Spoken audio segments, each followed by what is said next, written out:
हाल चाल छै बमकू बाबू? ओ नीके छी ने? बड़ बढ़िया चलै छै। तखन तऽ अवस्था केकरो थोड़े छोड़ै छै। ई बात तऽ अपने बड्ड पूरा सही कहलियै। ई सब देखियौ, सब किछु भऽ गेलै आब पुरान।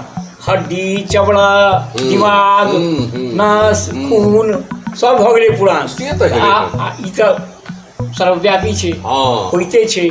गाछ के अहाँ रोपै छी, ओहो गाछ बूढ़ होकर खत्म भऽ जेतै। घर बनबै छी, घरो टूटि कऽ खसि पड़ै छै एक दिन। जब घर के देखरेख नहीं करबै ओहो खत्म भऽ जेतै। सही बात। अच्छा, आब आदमी के रहस्य की छै? आदमी किया एना करैया?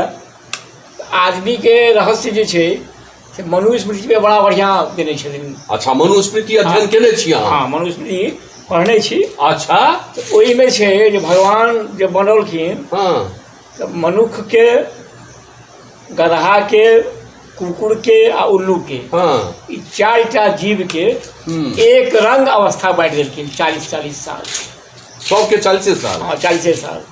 तकर बाद जे छै ओ अहाँके आर सब तीनू तो जानवर चलि गेल। आदमी ठाढ़ रहल जे कनिक बढ़ि जैता, उम्र बढ़ि जैता। आदमी के सब दिन हाहुती वाला छलैया। जेना एखनो देखियो, जकरा 100 रुपया होइ छै ओ हरदम लागल रहैया केना 200 हैत। 200 के जुगाड़ में। हाँ, 200 वाला 400, 400 वाला 800, 1000 वाला लाख के चक्कर में, लाख करोड़पति के बनऽ के चक्कर में रहैया। ई एखन पैसा के कहानी कहलियै। वएह कहै छी। तऽ इएह जे छै, तो जहन चारू के बराबर बांटि देलकै, आदमी ठाढ़े रहल मनुख।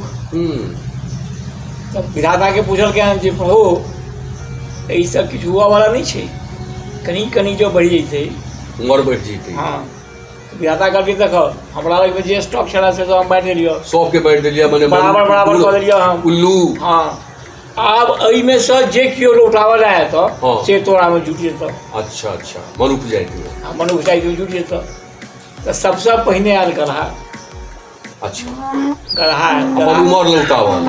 गदहा कहले प्रभु हमरा तो बोझ ढोला निर्माण केलहुँ हैं, आ एतेक दिन जी का बोझ क्या उठा पृथ्वी पर से आधा कऽ दिया। आधे उम्र रह दिया, 20 साल रह दिया।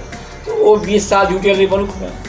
40 सब हो गए 60। विधाता बुझल की हो कनिक और। अच्छा ठीक है, ओकरो व्यवस्था छै। तकर बाद आयल अहाँके कुकुर। विधाता लग में लौटावल है। हाँ, अच्छा। कुकुर वाला अवस्था सेहो जुटि गेलै। कतेक? 20 साल। तो मतलब भऽ गेलै 80 साल मनुख के उम्र बढ़ि गेलै। भऽ गेलै। तकर बाद सबसे अंत में आयल छला उल्लू। जे हमरो चाही। गदहा कहल गया जे हमरा बोझे ढोला कथी ला आधा कऽ दिअ। उल्लू कहल गया देख तो रूपो हमरा तेहने रूपमान बनेलहुँ हैं, आवाजो हमर तेहने कर्कश है। दिन में जब बजबै तो डराए जायत, आ राति कऽ जे बजबै तो आर डरायत। तो हमरो अवस्था कऽ दिअ आधा। बड़ बढ़िया। 100 वर्ष भऽ गेलै मनुख के। ओ 20 साल उम्र जे छै मनुख के दऽ देलखिन। गदहा के उम्र भऽ गेलै 100 साल। गदहा, कुकुर आ उल्लू तीनू के 60 साल आ 40 साल एकर अपन रहे। तो 60 आ 40 से 100 वर्ष भऽ गेलै। आब अहाँ विश्लेषण सुनू। अच्छा, आब एकर विश्लेषण सुनू कि हम अहाँ कोना कोना कऽ ओ गदहा के उम्र, कुकुर के उम्र आ उल्लू के उम्र जीबै छी। देखियो 40 वर्ष तक रहैया अपन अवस्था में रहैया लोग, एकर छीन ओकर छीन, ओकरा लग ओकर जमीन हड़प ले, ओकरा हड़प ले, ओकर पाई पचा ले। हाँ, ओकर पाई पचा ले, ओकर धिया पुता के बर्बाद कर दही, ओकरा नशा में पड़का दे, से सब करैया। तकर बाद अवस्था होइ छै गदहा वाला, आब धिया पुता सब फेर रही छै, बोझ उठबैत रहू। माय बाप से लोग सब सेहो रहै छथिन, जनरली हमरा तऽ छला है। हमरो सबके छला है। तऽ से भेल। ओहिमे अहाँके धिया पुता कोना बनत तकर चिंता, माय बाप कोना सुखी रहत, जतबे औकात है हमर अहाँके ओहि हिसाब से हरेक बेटा चाहे छै जे माय बाप के सुखी राखी। बोझ बनबै उठबैत रहू। ओ बोझ, चिंता के बोझ, बच्चा के चिंता आ माय बाप के चिंता। गदहा वाला उम्र वो 20 साल बीत जाए। तकर बाद अवस्था आबि जायत अहाँके कुकुर के। पोता सब स्कूल जाए लागत, भूखैत रहू। हाँ, कुकुर जगह भूखैत रहो, एना नहीं करो, हो एना नहीं करो। लेकिन मानव थोड़े, मानव तानस नहीं, वो अपन कुकुर जगह भूखैत रहू भऽ गेलै। वो सुनत नहीं। सुनत नहीं, ओकरा जे मोन है वैसा करती। हाँ जेना एकरे हमर नाइत है, हाँ। ओकरा कहबै जे मोबाइल छोड़ हाँ। किताब ले, या नहीं नाना जी नहीं करेंगे। अच्छा ओकरा से सुइत उठ कर मोबाइल, हाँ सुतलो लगे जात 1 बजे 1:30 बजे 2 बजे रात तक मोबाइल खेलत।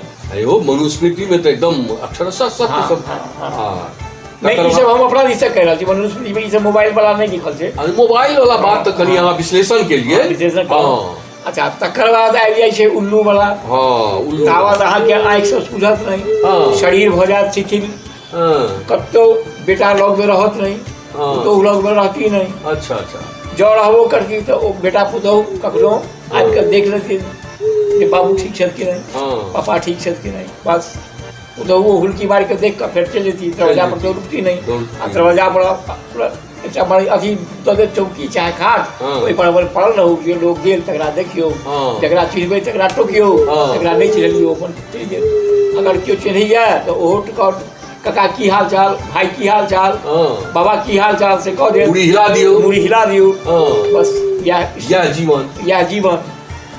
चाह ठंडा हो गेल, चाह आयो पी लिया। तेहन खिस्सा कहलखिन। हाँ, चाह पी- चाह की पी, हाँ, चाह चाह पी। अब गप के बादे पियो। गप के बादे पी चाह। हाँ हाँ तऽ से भऽ गेल। तऽ इएह छै मनुष्यक जीवन। अच्छा तो कतौ कोन चीज में पढ़लिए? मनुस्मृति में।